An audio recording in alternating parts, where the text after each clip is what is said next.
Welcome to கதை திரட்டு audio books. இந்த வீடியோவில் நம்ம என்ன கதை கேட்க போகிறோம்னா, மணல் வீடு கதையின் நிறைவு பகுதி. நம்ம சேனலை இது வரைக்கும் சப்ஸ்கிரைப் பண்ணாதவங்க சப்ஸ்கிரைப் பண்ணுங்க. பக்கத்தில் இருக்கிற பெல் ஐகானை கிளிக் பண்ணி ஆல்ங்கிற ஆப்ஷனை ப்ரெஸ் பண்ணுங்க. ஸோ தட் நான் போடுற கதைகளை உடனுக்குடனே நீங்கள் கேட்கலாம். வாங்க கதைக்குள்ள போகலாம்.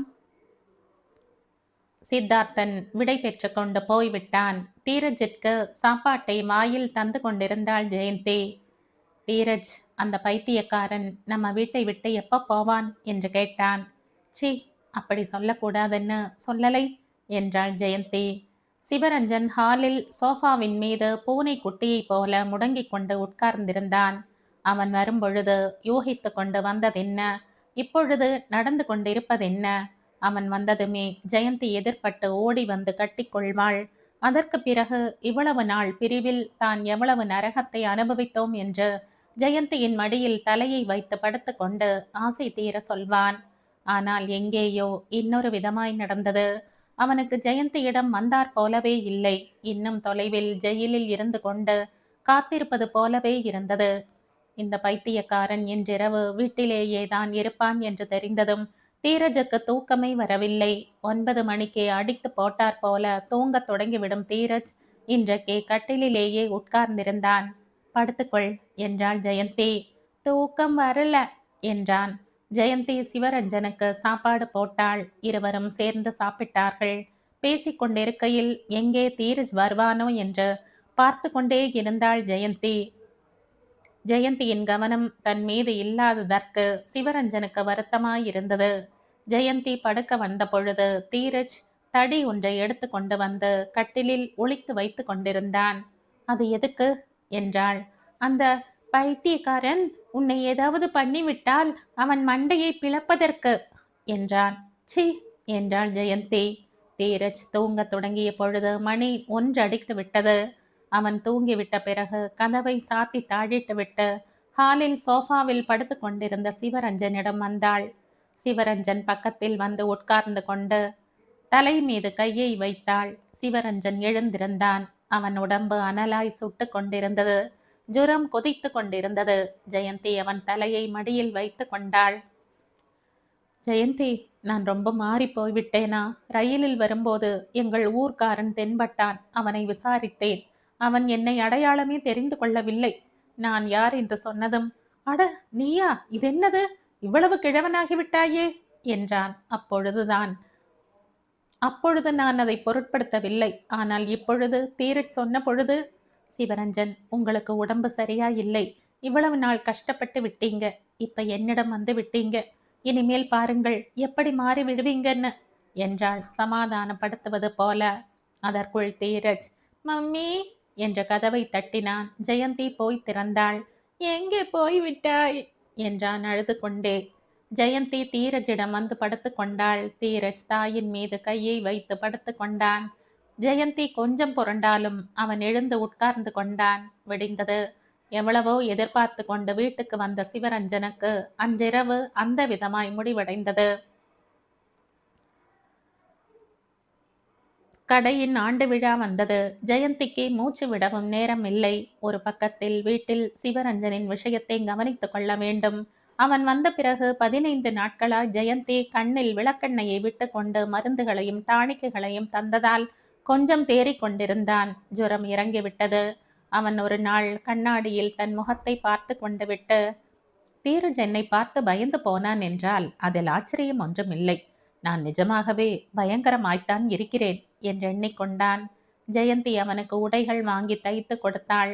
கடை வேலையாய் மூச்சு விடவும் நேரம் இல்லாத பொழுது கூட ஜெயந்தி அவன் விஷயத்தில் கொஞ்சமும் குறை வைக்கவில்லை. கொஞ்சம் நேரம் கிடைத்தாலும் போதும் வந்து அவனுக்கு பக்கத்திலேயே உட்கார்ந்து கொள்வாள். சிவரஞ்சனுக்கு தன் படுக்கை அறையை காலி பண்ணி தந்தாள். அங்கே அவனுக்கு கட்டில், சாய்வு நாற்காலி, டிவி முதலியவைகளை போட்டாள். பீரோ நிறைய அவனுக்கு தேவையான புத்தகங்களை அடுக்கி வைத்தாள். எழுதும் மேஜை, நாற்காலி, பேனா முதலியவைகளையும் ஏற்பாடு செய்தாள். ஜெயந்தி அவன் உலகத்தை அவனுக்கு படைத்து தர வேண்டும் என்று முயன்றாள். கடையின் ஆண்டு விழா நடந்தது. அது மிக விமர்சையாய் நடக்க ஏற்பாடு செய்தார்கள். கடை முழுவதும் கலர் தோரணங்களை கட்டி வெளியே விளக்கு வெளிச்சத்தால் ஒளிவிட செய்தார்கள். அழைத்தவர்கள் எல்லோரும் வந்திருந்தார்கள். எல்லோரும் ஜெயந்தியை பாராட்டினார்கள். அவளோடு மதிப்பாய் பேசினார்கள். சிவரஞ்சனம் வந்தான். ஜெயந்திக்கு பக்கத்தில். அவனை பார்த்து கணவன் என்று யாருமே எண்ணிக்கொள்ளவில்லை. ஜெயந்தி என் கணவன் என்று பரிச்சயம் செய்த பொழுது அவர்கள் கண்களில் ஆச்சரியம் பிரதிபலித்தது. எல்லோரும் பலகாரங்களை சாப்பிட்டு கொண்டிருந்தார்கள். தேநீர் குடித்து கொண்டிருந்தார்கள். தெரிந்தவர்கள் நிறைய பேர் வந்ததால் எல்லோரும் ஜெயந்தியோடும் சித்தார்த்தனோடும் அவர்களின் வியாபார விஷயங்களை பற்றி பேசிக்கொண்டிருந்தார்கள். ஜெயந்தியும் சித்தார்த்தனும் அவர்கள் சம்பாஷணைக்கிடையே வாய்விட்டு சிரித்து கொண்டிருந்தார்கள். சிவரஞ்சன் மட்டும் தனித்து நின்றான். அவன் மட்டும் மேஜைக்கு முன்னால் தனியாய் உட்கார்ந்து கொண்டிருந்தான். தன்னை பார்த்து எல்லோரும் தலைக்கு ஒரு விதமாய் குசுகுசுத்து கொண்டிருந்தது. அவன் செவிகளிலும் விழுந்து கொண்டுதான் இருந்தது. இது என்னது? அந்த கிழவனை போய் கணவன் என்கிறாளே என்றாள் ஒருத்தி. அதுதான் எனக்கு புரியலை. இப்பொழுது எங்கே இருந்து வந்து திடீரென்று முளைத்திருக்கிறான் இந்த கணவன். என்னவோ. இன்னொருத்தி தனக்கு தெரிந்தாற் போலவே சொன்னாள். எல்லா இடங்களிலும் பிச்சைக்காரனை போல சுற்றி கொண்டே இவளை பிளாக்மெயில் பண்ணியிருக்கிறான். அந்த தொல்லையை தாங்க முடியாமல் போய் இப்படி கணவனாய் எல்லோரிடமும் சொல்லியிருக்கிறாள் போலிருக்கிறது. அப்படி சொல்லு. நான் அப்பொழுதே நினைத்தேன் இதில் ஏதோ தப்பிதம் இருக்கும் என்று. அப்ப அந்த சித்தார்த்தனும் இவளும்? அது அப்படித்தான். அவளும் அவனும் தான் கணவனும் மனைவியுமாய் இருந்துகிட்டு இருக்காங்க. அந்த மகன் அவன் சித்தார்த்தனுக்கு பிறந்தவன்தான். ஓ, அதனால் தான் போலிருக்கு அந்த பையன் மேல அவ்வளவு பாசம். வந்ததிலிருந்து பார்க்கிறேன் அந்த தீரஜ் அவன் தோளில் ஏறிக்கொண்டு இறங்கவே மாட்டேங்கிறான். ஜெயந்தி அந்த பக்கமாய் வந்ததால் அவர்கள் சம்பாஷணை நின்றது. சிவரஞ்சன் வீட்டுக்கு வந்து விட்டான். ஜெயந்தி அவனை தேடினாள். அங்கே இல்லாததால் தானும் வீட்டுக்கு வந்து விட்டாள். சிவரஞ்சன் நெற்றி பொட்டை அழுத்தி கொண்டே உட்கார்ந்திருந்தான். ஏன் அப்படி சொல்லாமல் வந்து விட்டீர்கள்? எனக்கு உடம்பு சரியா இல்லை. திரும்பவும் ஜுரம் வந்து விட்டதா? கவலையோடு நெற்றியில் கையை வைத்து பார்த்தாள். ஜுரம் இல்லை. சித்தார்த்தன் தீரஜை அழைத்து கொண்டு வந்தான். அவன் போகும்போது ஜெயந்தி வாசல் வரை போய் வழி அனுப்பிவிட்டு வந்தாள். சிவரஞ்சனுக்கு ஜெயந்தியின் மீது ஆத்திரமாய் வந்தது. ஜெயந்தி தான் இல்லாத இந்த 7-8 வருடங்களில் இந்த சித்தார்த்தனோடு எப்படியெல்லாம் வாழ்ந்து கொண்டிருந்தாளோ, அவள் எந்த பிரதிபலனையும் கருதாமல் வெறுமேதான் அவளுக்கு இவ்வளவு உதவிகளையும் செய்திருப்பானா? சிநேகிதனாம் சிநேகிதன். அவர்களுக்குத்தான் ஒருத்தர் மீது ஒருத்தருக்கு எவ்வளவு அன்பு. ஆனால் அவர்கள் எல்லோரோடும் சேர்ந்திருக்க முடியவில்லை. கடைசியில் ரங்கம்மாள் கூட எங்கே இருந்து முளைத்தான் இவன் என்பது போல எளப்பமாய் பார்க்கிறாளே. ஜெயந்தி எதிரே இருக்கும் பொழுது அவர்கள் காட்டும் மரியாதை ஜெயந்தி தலைமறைவானதுமே போய்விடுகிறது. தண்ணீர் வேண்டும் என்று கூப்பிட்டால் வரேன் இரு என்றாள். தாமதமாய் கொண்டு வந்து மேஜை மீது டொக்கென்று வைத்துவிட்டு, நான் உன்னை போல வேலை வெட்டி இல்லாமல் உட்கார்ந்து கொண்டிருக்கவில்லையே, அம்பாரம் வேலை இருக்கையா என்றாள். அவன் மனம் துணுக்குற்றது.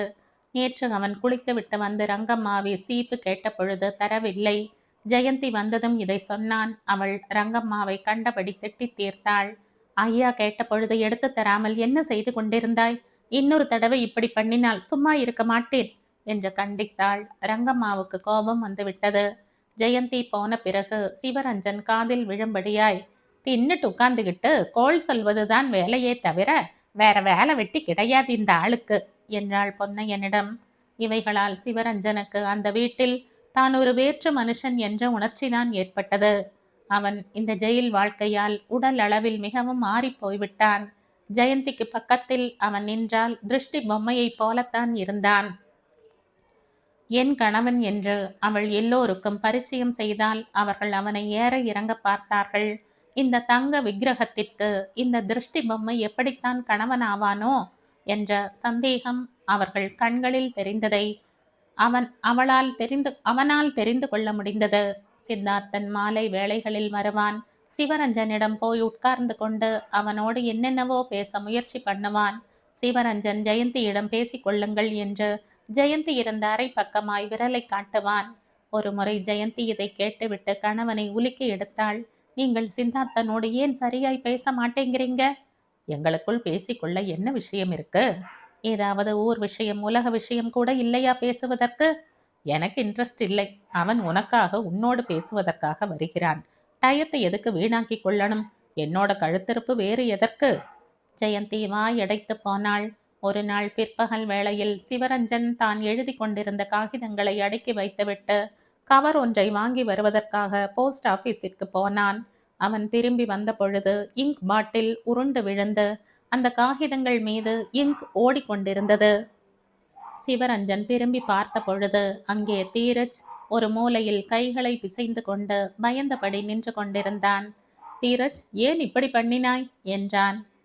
என் பட்டம் மேஜை மேல் விழுந்து விட்டது. எடுக்க போன பொழுது இங்க் பாட்டில் சாய்ந்து விட்டது என்றான் மென்று விழுங்கிக் கொண்டே.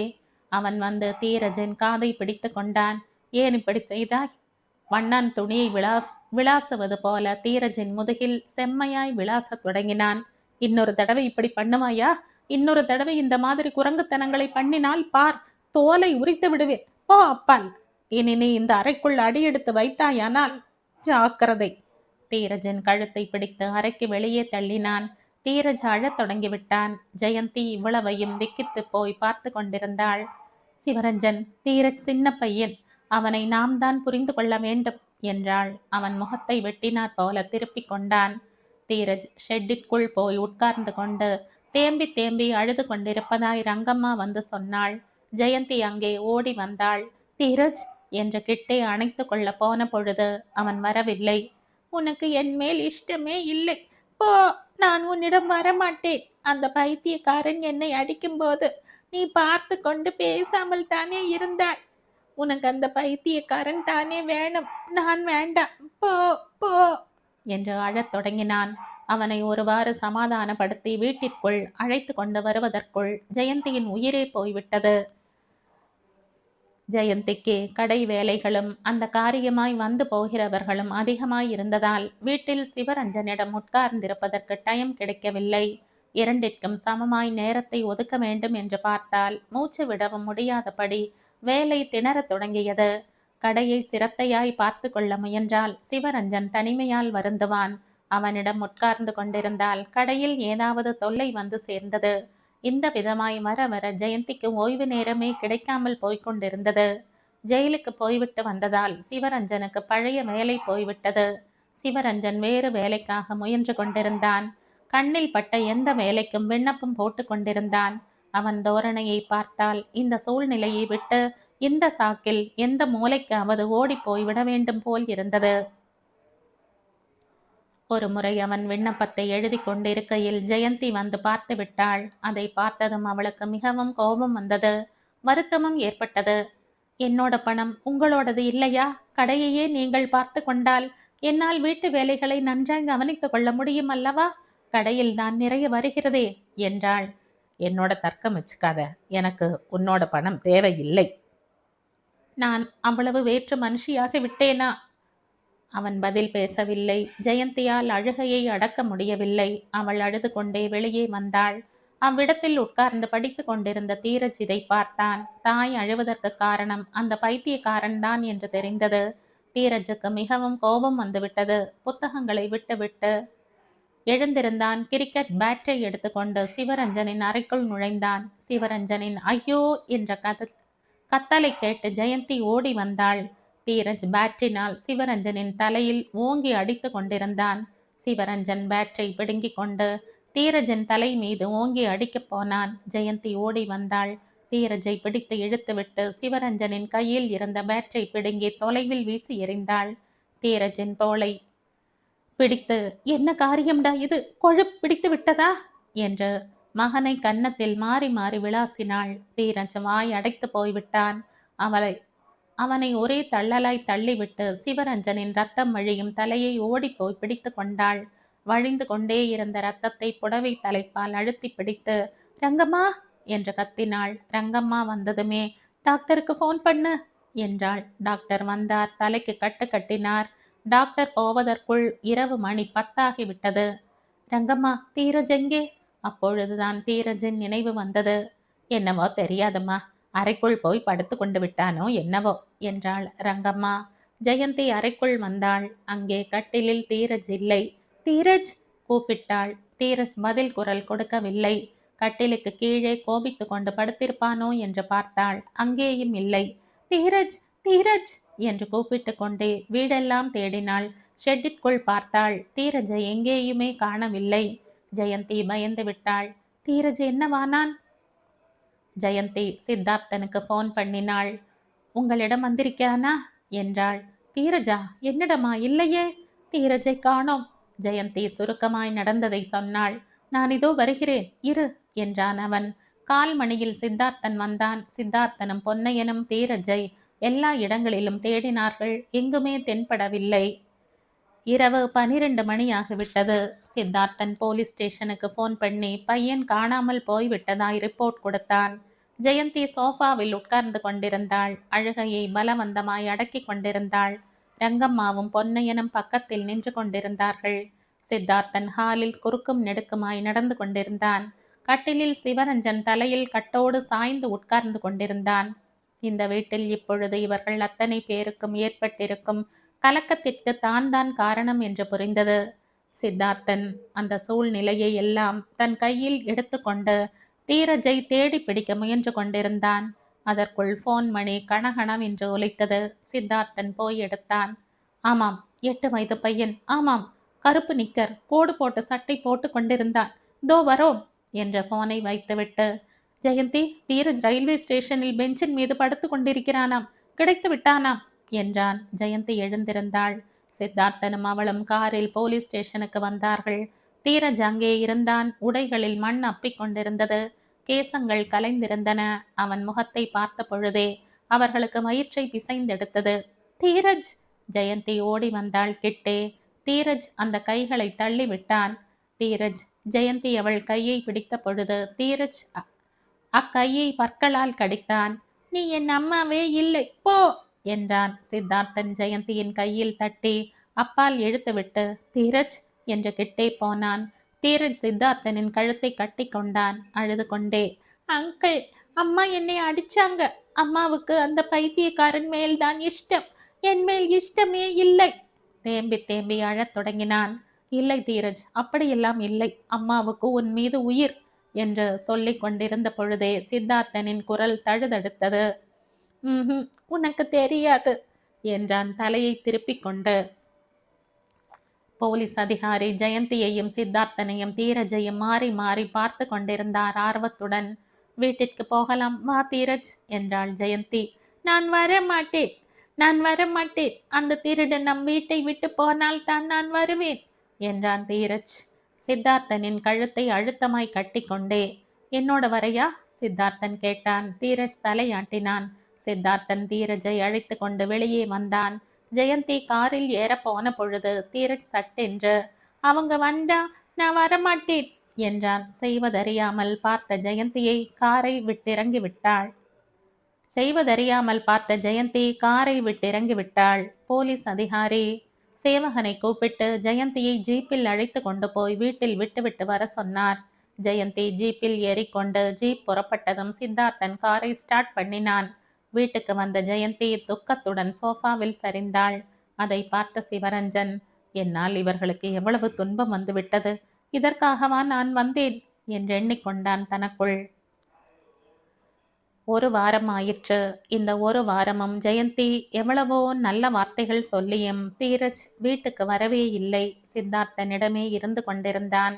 ஜெயந்தி பொன்னையனிடம் தீரஜின் புத்தகங்கள், உடைகள், கிரிக்கெட் பேட் எல்லாவற்றையும் அனுப்பினாள். அவள் போய் 2 வேளையும் பார்த்துவிட்டு வந்தாள். தீரஜ் சித்தார்த்தனுடன் சேர்ந்து சாப்பிட்டு கொண்டும் கிரிக்கெட் ஆட கற்றுக்கொண்டும் அவனோடு சேர்ந்து டிவி பார்த்து கொண்டும் நன்றாகவே இருந்தான். இப்பொழுதுதான் கொஞ்சம் கொஞ்சமாய் தாயோடு பேசத் தொடங்கி இருந்தான். ஜெயந்தி அன்றைக்கு வந்த பொழுது சித்தார்த்தன் தீரஜை டைனிங் டேபிளுக்கு முன்னால் உட்கார வைத்து கொண்டு ஐஸ்கிரீமை ஸ்பூனால் வாயில் தந்து கொண்டிருந்தான்.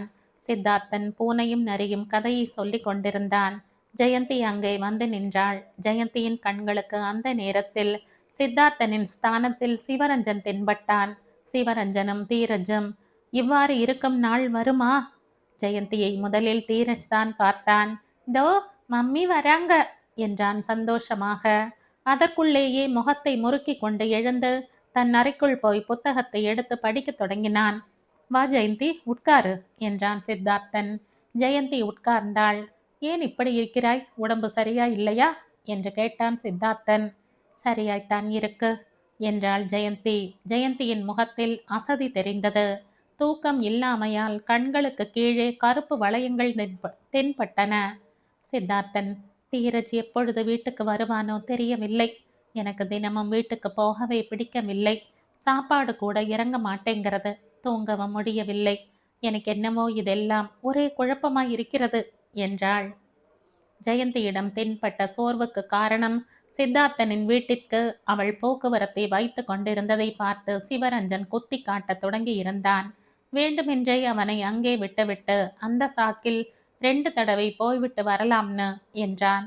இது போதாதென்று கடையில் வேலை பண்ணும் வேலையாட்கள், முதல்ல அந்த பிள்ளை சித்தார்த்தனுக்கு பிறந்ததுதான், அதான் இப்படி நடக்குது என்று பேசிக்கொண்டார்கள்.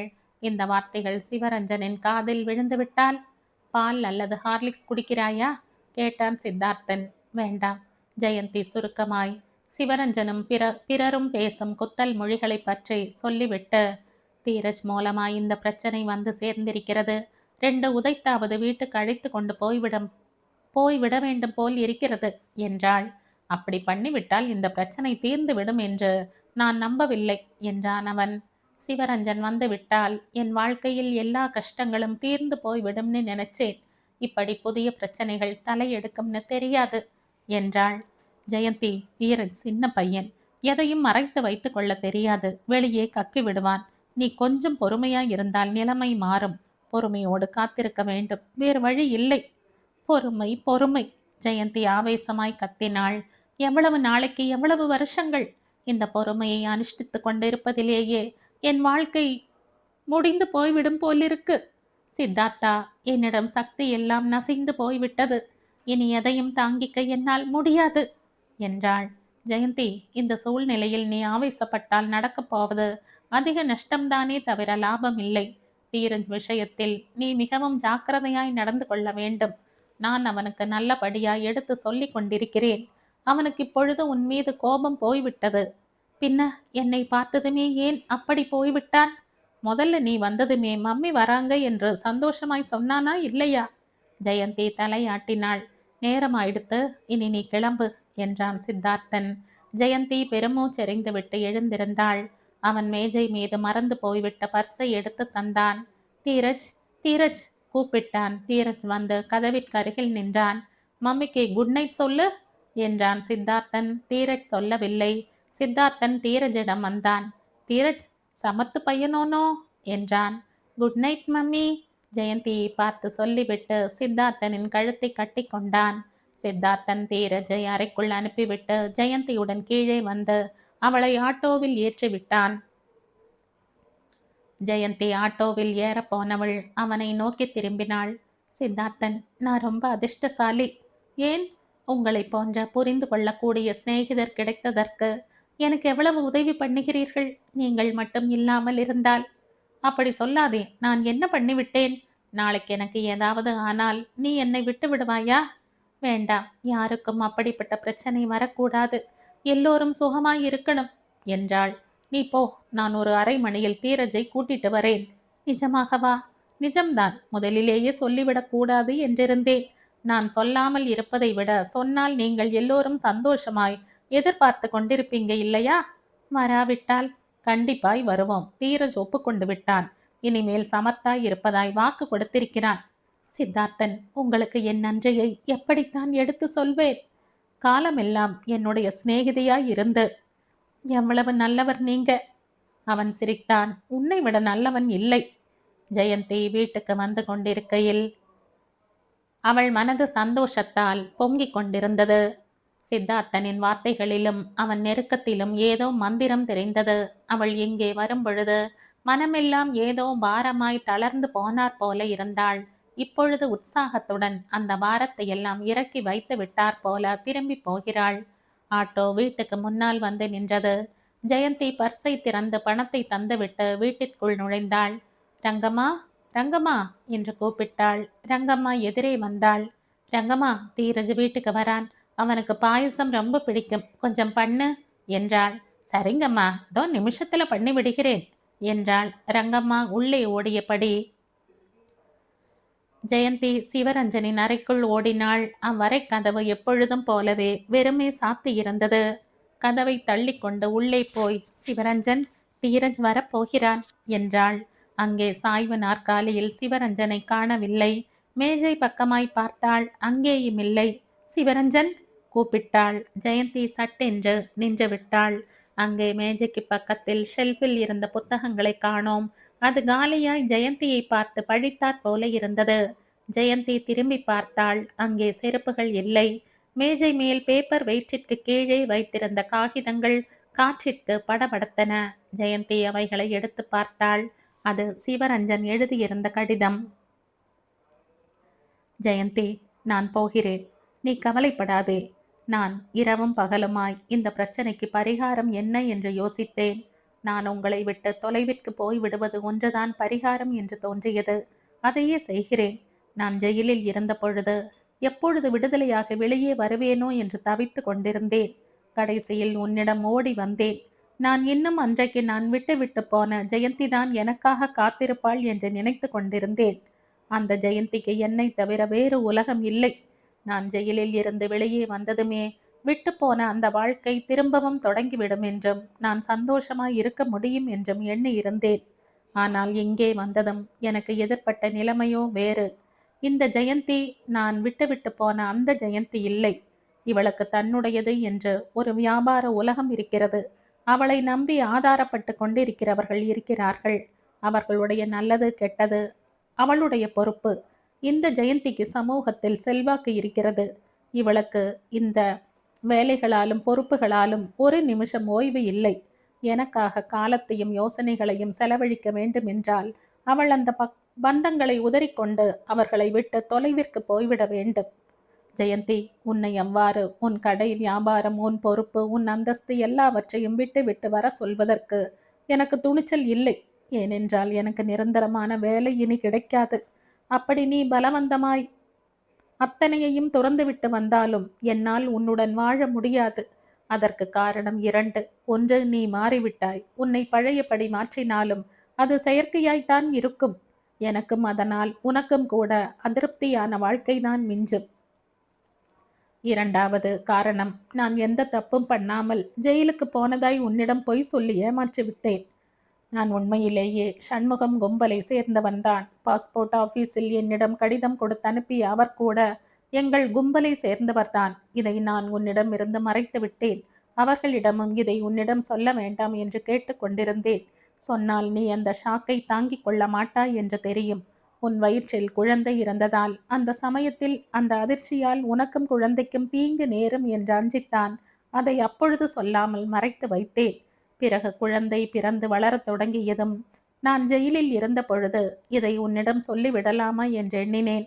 ஆனால் உடனேயே சொல்லக்கூடாது. சொன்னால் தீரஜின் பிஞ்சு மனம் இதை அறிந்தால் தன் தந்தை கொலைகாரன், தேச துரோகி என்று தெரிந்து கொண்டு மனம் ஒடிந்து போய்விடும். தாழ்வு மனப்பான்மை ஏற்பட்டுவிடும்.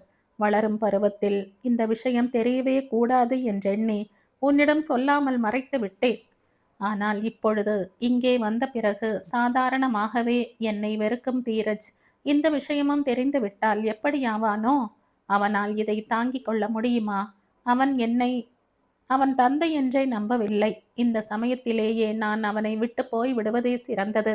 என்றென்றும் தன் தந்தை ஒரு கொலைகார கும்பலை சேர்ந்தவன், தேச துரோகி என்று அறிந்து கொள்ளும் சந்தர்ப்பம் கிடைக்காமல் போகும். இன்னும் சித்தார்த்தனுடன் நீ உறவு கொண்டாடுவதை நான் வெறுக்கிறேன். என் மனம் என்னதான் அந்த எண்ணத்தை தவிர்த்து கொள்ள முயன்றாலும் அது சாத்தியப்படவில்லை. என் மனம் சந்தேக கண்களுடனேயே தான் பார்க்கிறது. உன்னுடன் இருந்தால் ஒரு நாள் உன்னை கொன்றாலும் கொன்று விடுவேனோ என்னவோ. நான் நன்றாய் யோசித்து விட்டேன். நான் உன்னை ஏமாற்றி திருமணம் பண்ணி கொண்டேன்.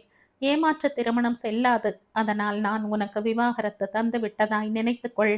நான் இவ்வாறு உங்கள் எல்லோரையும் விட்டுவிட்டு தொலைவிற்கு போவதற்கு நீங்கள் யாருமே காரணம் இல்லை. என் மனம்தான் என்னை தொலைவிற்கு இழுத்து கொண்டு போகிறது. ஏன் தெரியுமா? உங்கள் வாழ்க்கையோடு என்னால் ராஜியாக முடியவில்லை. எப்பொழுதோ உன் கழுத்தில் தாலி கட்டியதற்காக வாழ்நாள் முழுவதும் உன் சுகத்தையும் சந்தோஷத்தையும் பலி வாங்கும் அதிகாரம் எனக்கு இல்லை. ஜெயந்தி, நான் மிக தப்பு பண்ணிவிட்டேன் என்று என் மனம் தளர்ந்து போய் கொண்டிருக்கிறது. ஏன் தெரியுமா? நான் உனக்கு தந்ததை விட உன்னிடமிருந்து பெற்று கொண்டவைதான் அதிகமாயிருக்கிறது. தீரஜ் விஷயத்தில் நீ பட்டு கொண்டிருக்கும் வேதனைகளை பார்த்து மனம் உடைந்து போய்விட்டேன். உன்னை போன்ற உத்தம பெண்ணை மனைவியாய் அடைந்தும் உன்னோடு வாழ முடியாத நான் மிகவும் துரதிர்ஷ்டசாலி. இம்முறை உன்னை விட்டு நிரந்தரமாய் பிரிந்து போகிறேன். நீ உன் வாழ்க்கையை உனக்கு பிடித்தாற் போலவே நடத்திக்கொள். இப்பொழுது விடுதலையாகி வந்து விட்டாலும் அடிக்கடி ஜெயிலுக்கு போய் வந்து கொண்டிருக்கும் ஜெயில் பறவை நான். நான் ஒரு தேச துரோகி. தீரஜிற்கு என் காற்று கூட படக்கூடாது. என் நினைவுகளை துடைத்தெறிந்து விடு உன் மனதில் இருந்து. இப்படிக்கு சிவரஞ்சன்.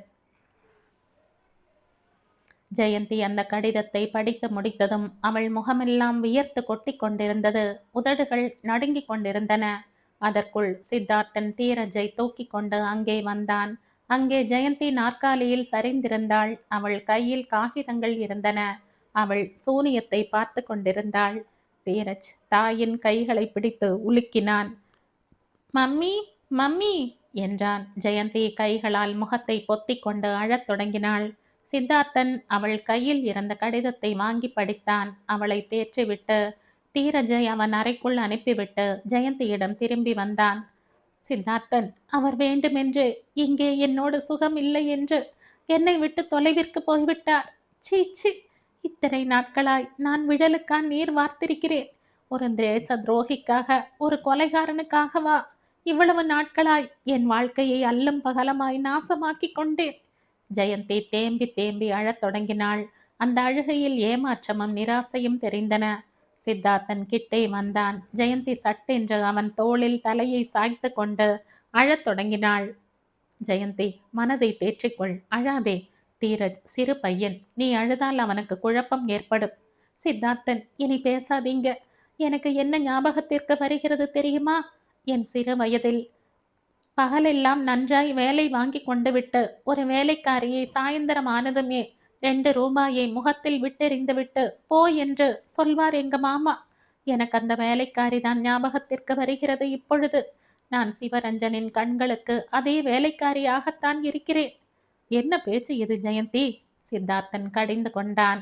ஜெயந்தியின் வாழ்க்கை அமைதியோடு கலகலப்பாய் இருந்தது போய் இப்பொழுது அவள் ஜீவன் இல்லாதவளைப் போல இருந்ததையும் அடிக்கடி சோர்ந்து போவதையும் பார்த்துவிட்டு சித்தார்த்தன் குடும்ப டாக்டரிடம் அழைத்து சென்றான். இவங்க ரொம்ப அனிமிக்கா இருக்காங்க. இதே நிலைமை தொடர்ந்து கொண்டிருந்தால் உயிருக்கே ஆபத்து. போய் ஜெயந்தியை உன் அகத்தால் சொல்லுவாயோ அல்லது உன் அன்பால் பிழைக்க வைத்துக் கொள்வாயோ, அது உன் இஷ்டம் என்றார். சித்தார்த்தனுக்கு தன் மீதே கோபமாய் வந்தது. ஜெயிலில் இருந்து சிவரஞ்சன் விடுதலையானதற்கு சித்தார்த்தன் தான் காரணம் என்ற விஷயம் ஜெயந்திக்கு தெரியாது. அவன் தன் செல்வாக்கை பயன்படுத்தி சிவரஞ்சனை விடுதலை பண்ண வைத்தான். இதையெல்லாம் ஏன் செய்தான்? ஜெயந்திக்காக. ஜெயந்தி சுகமாய் இருப்பதற்காக. ஜெயந்தியின் மன அமைதிக்காக. ஜெயந்தியின் சிநேகிதனாய் அவன் இவ்வளவு உன்னதமாய் நடந்து கொண்டிருந்த பொழுது ஜெயந்தியின் கணவனாய் சிவரஞ்சன் இன்னும் எவ்வளவு மகோன்னதமாய் நடந்து கொண்டிருக்க வேண்டும். ஆனால் இப்படி அவள் வாழ்க்கையை வஞ்சித்து விட்டானே. ஜெயிலிலேயே இருந்திருந்தால் கூட ஜெயந்தி இவ்வளவு துன்பத்தை அனுபவித்திருக்க மாட்டாளே. ஜெயந்தியை காப்பாற்ற வேண்டும் என்று எண்ணிக்கொண்டு இதை பண்ண போய் அவளை நரகத்தில் தள்ளிவிட்டான். டாக்டர் ஆலோசனையின்படி சித்தார்த்தன் ஜெயந்தியிடம் 1 வாரம் கடையை மூடிவிட சொல்லிவிட்டு ஜெயந்தியையும் தீரஜையும் தென்னிந்திய சுற்றுப்பயணத்திற்கு அழைத்து சென்றான். ரங்கம்மா, பொன்னையனும் கூட வந்தார்கள். உல்லாச பிரயாணத்தின் மூலமாய் ஜெயந்தியின் மனம் தேறிக்கொள்ளத் தொடங்கியது. தன் வாழ்க்கையில் கசப்பான அனுபவத்தை மறக்கத் தொடங்கினாள். அன்று கன்னியாகுமரியில் சூரியாஸ்தமனத்தை பார்த்தபடி உட்கார்ந்திருந்தார்கள். ஜெயந்தியும் சித்தார்த்தனும். அன்று காலையில்தான் சித்தார்த்தன் கன்னியாகுமரி கோவிலில் ஜெயந்தியை தன் மனைவியாய் ஏற்றுக்கொண்டதற்கு அடையாளமாய் அவள் கழுத்தில் தாலியை கட்டினான். மாலை மாற்றிக்கொண்டார்கள். தீரஜ் சந்தோஷத்தால் தலைக்கால் புரியாமல் தாயை கட்டி கொண்டான். ரங்கம்மாவுக்கும் பொன்னையனுக்கும் கூட சந்தோஷம் தாங்க முடியவில்லை. ஹோட்டலில் விருந்து உண்டார்கள். எல்லோருமாய் சேர்ந்து சினிமா பார்த்துவிட்டு அங்கிருந்து கடற்கரைக்கே வந்தார்கள். தீரஜ் கடற்கரை மணலில் உட்கார்ந்து கோபுரம் கட்டி கொண்டிருந்தான். ரங்கம்மாவும் பொன்னையனும் அவனுக்கு உதவி கொண்டிருந்தார்கள். ஜெயந்தி சித்தார்த்தனை பார்த்தாள். அவள் இப்பொழுது பழைய ஜெயந்தியாய் இருந்தாள். சிறு வயதில் தாம் இருவரும் அந்த வீதி கோடியில் வீடு கட்டுவதற்காக செட்டியார் ஒருவர் குவித்து வைத்திருந்த மணல் மேட்டின் மேல் ஏறி உட்கார்ந்து இதே போல கோபுர வீடு கட்டி விளையாடியது ஞாபகத்திற்கு வந்தது. திடீரென்று செட்டியார் வீட்டு நாய் ஓடி வந்து அந்த மணல் வீட்டின் மீது தாவி அதை அழித்து விட்டதும் அவள் அழுது கொண்டே நின்ற பொழுது சித்தார்த்தன் அவள் கண்ணீரை துடைத்துவிட்டு சிரிக்க வைத்துவிட்டு நாயை துரத்திவிட்டு கலைந்து போன மணல் வீட்டை திரும்பவும் சரியாய் கட்டிவிட்டதும் அவள் இதே போல கை கொட்டி ஆரவாரித்து சுற்றி சுற்றி வந்து மகிழ்ந்ததும் நினைவிற்கு வந்தது. ஜெயந்தி என்றான் அவன். ம், இந்த மணல் வீட்டை பார்த்தால் உனக்கு என்ன தோன்றுகிறது? நம் சிறுவயது விளையாட்டு ஞாபகத்திற்கு வருகிறது. இன்னும் தெரியவில்லை. நம் வாழ்க்கை கூட இந்த மணல் வீட்டை போலத்தான்னு தோணுகிறது. எதிர்பாராத ஆபத்து வந்து அது கலைந்து போவது போலவே நம் வாழ்க்கையும் சில சமயங்களில் சிதறி போய்விடுகிறது. அதற்காக மனம் ஒடிந்து போய்விடாமல் நாம் மணல் வீட்டை மறுபடியும் கட்டிக்கொள்வது போல நாம் வாழ்க்கையையும் சீர்திருத்தி கொண்டு மறுபடியும் செப்பனிட்டு கொள்ள வேண்டும் என்றான் ஜெயந்தியின் கையை பற்றி கொண்டு. ஆம் என்றாள் அவள். ஜெயந்திக்கு தாங்க முடியாத சந்தோஷமாயிருந்தது. அது சித்தார்த்தனின் வாழ்க்கையை மணல் வீட்டை போல தன்னால் செப்பனிட முடிந்ததற்கு, தன் வாழ்க்கையையும் தீரஜ் வாழ்க்கையையும் அதே போல செப்பனிட்டு கொள்ள முடிந்ததற்கு. அதே சமயத்தில் விற்றென்று வேகமாய் வந்து கரையில் மோதிய அலை ஒன்று தீரஜ் கட்டிய மணல் வீட்டை அழித்துவிட்டு போய்விட்டது. தீரஜ் அழுது கொண்டே தாயிடம் ஓடி வந்தான். சித்தார்த்தன் தீரஜை தூக்கி கொண்டே கரையை விட்டு கொஞ்சம் ஒதுக்குப்புறமான இடத்திற்கு போனான். தீரஜை இறக்கிவிட்டு விட்டு மணல் வீட்டை அவ்விடத்தில் கட்டி தந்தான். தீரஜ் இப்பொழுது உன் மணல் வீட்டை அலையால் அடித்து கொண்டு போக முடியாது பார் என்றான். அங்கிள், நான் கட்டியதை விட நீங்க ஜோராய் கட்டிவிட்டீங்க என்றான் சித்தார்த்தனின் கழுத்தை சுற்றிலும் கைகளை போட்டுக்கொண்டே. ஜெயந்தி அவ்விடத்திற்கு வந்தாள். மம்மி, இந்த மணல் வீடு எவ்வளவு அழகாய் இருக்கு பார் மம்மி. நம்ம வீட்டில் கூட இந்த மாதிரி ஒரு மணல் வீட்டை கட்டிக்கலாம் என்றான் தீரஜ் அப்பாவியாய். மணல் வீடு எதுக்குப்பா? நீ பெரியவனானதும் பெரிய பெரிய படிப்பெல்லாம் படிச்சுட்டு வந்து இன்ஜினியர் துரையாகி பெரிய மாளிகையே கட்டுவாய்ப்பா என்றாள் ரங்கம்மா சந்தோஷத்துடன் சிரித்து கொண்டே. ஜெயந்தி சித்தார்த்தனை முறுவலுடன் பார்த்தாள். சித்தார்த்தன் சிரித்தான். அதை பார்த்து தீரஜ் கைகளை கொட்டிக்கொண்டே சிரித்தான். எல்லோரும் சிரிப்பதை பார்த்துவிட்டு பொன்னையனும் தன் பாஷையில் போ போ என்று சிரித்தான். அந்த சப்தத்தை கேட்டுவிட்டு வானத்தில் ஜோடியாய் பறந்து கொண்டிருந்த இரு கடற்பறவைகள் கூட கீச் கீச் என்று கத்திக்கொண்டே பறந்து சென்றன.